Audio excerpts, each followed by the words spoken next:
me give you guys some real stuff. This is why most successful entrepreneurs preach so much in entrepreneurship, and they want other people to start a business and things of that nature. Back in the day before the Industrial Revolution, husband and wives were in business together. They ran the small shoe store. They were shoemakers, or they were doctors and ran a small practice. They were physicians, right? They were in the jewelry business, and they owned a small shop themselves, right?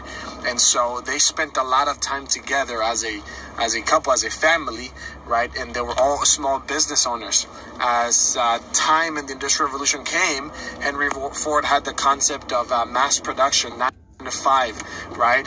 And then every single industry started adopting this mass production concept of 9 to 5, and most business owners, right, went from being a business owner to leaving their business because they couldn't keep up with the competition. And that's part of business, part of capitalism, right?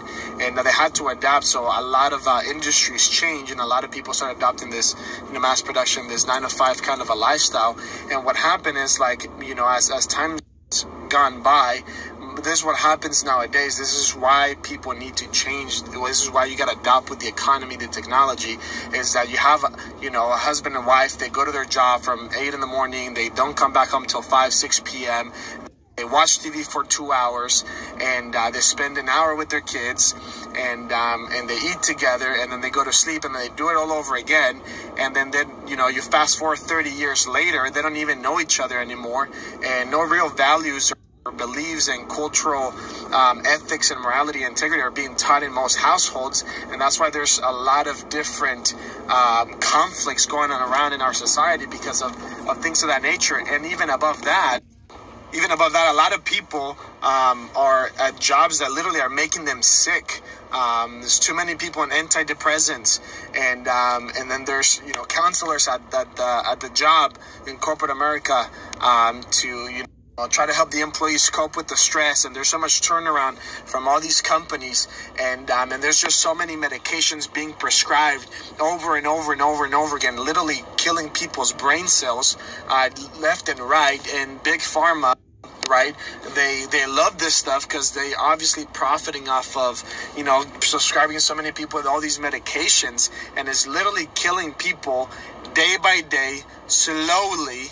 And this is why we preach a lot of entrepreneurship and being self-employed, owning a business, because you get to dictate your own economy. You get to control your own time. And so whatever it is, that's what you got to do, in my opinion, if you really, truly want to be free. Moral of the story is impact is greater than currency.